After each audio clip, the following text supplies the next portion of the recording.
Well, hi there everyone and welcome. Today's recipe is just a last minute kind of thing that I did not plan. It's just one of those things where I needed something baked and I brought out my camera and I decided to go ahead and film it. My husband said, honey, I need something to take to the office potluck. And I wanted to send my banana bread. They like my banana bread up there, but I didn't have any bananas. So I thought, you know what? I'm just going to use a snacky bag of Thrive Life bananas instead.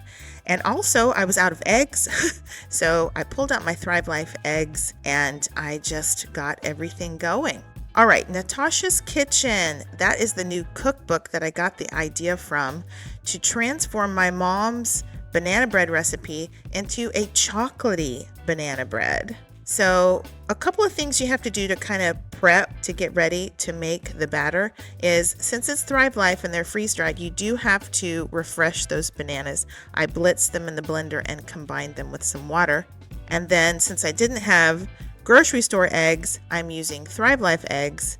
You have to combine those with some water in order to add those to the banana bread recipe as well.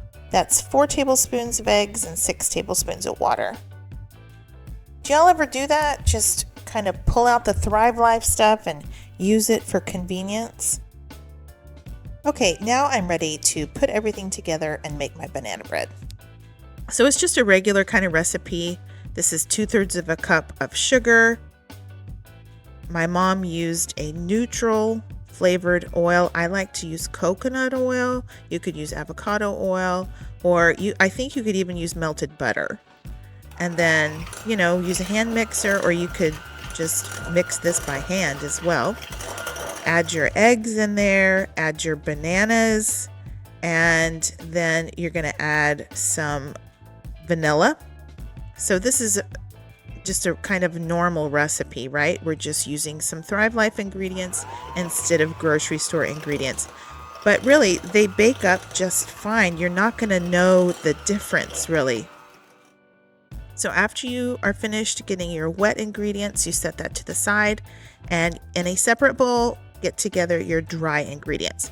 So you can use either a cup of our Thrive Life gluten-free flour, or you can use regular all-purpose flour. Now, Natasha from Natasha's Kitchen, she says you add 1/3 of a cup of unsweetened cocoa powder to your dry mix. There is a teaspoon of baking soda, and that's a teaspoon of kosher salt. If you're using a fine table salt, you need to cut that amount in half. And then you just mix. Y'all, I'm not much of a baker. I am more of a cook, so I apologize if my technique's not good. But anyway, I'm trying my best. It turned out really good despite my lack of ability in the baking department. You go ahead and add your dry mix to your wet mix, and then you combine. I started off with my whisk, but it was a really thick batter, so I abandoned that idea and used my mixer. Now it's time for your chocolate chips.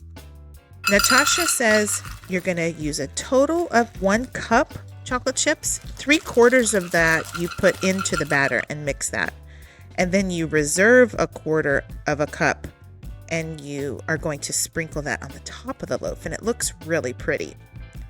So go ahead and get your batter into a prepared loaf pan, and she says use some parchment paper as a sleeve. You'll see when we take it out how wonderful that idea is. You're going to bake at 350 degrees Fahrenheit. And while it baked, I went to see Teddy. Here it is fresh out of the oven. I baked it for exactly 1 hour. The knife test came out clean.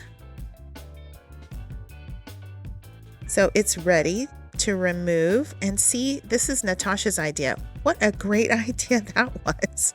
I want to use that from now on for my bread loaves. That was brilliant. It came right out, no problems.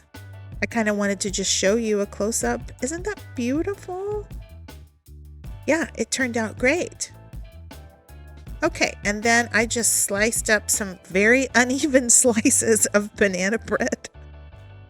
But y'all, it tastes so, so good.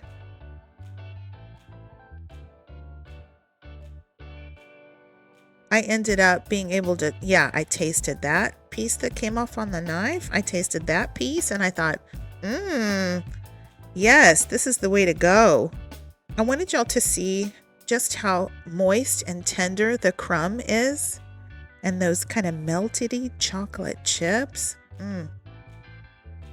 Yeah, it's a very tender crumb, a fantastic banana bread recipe.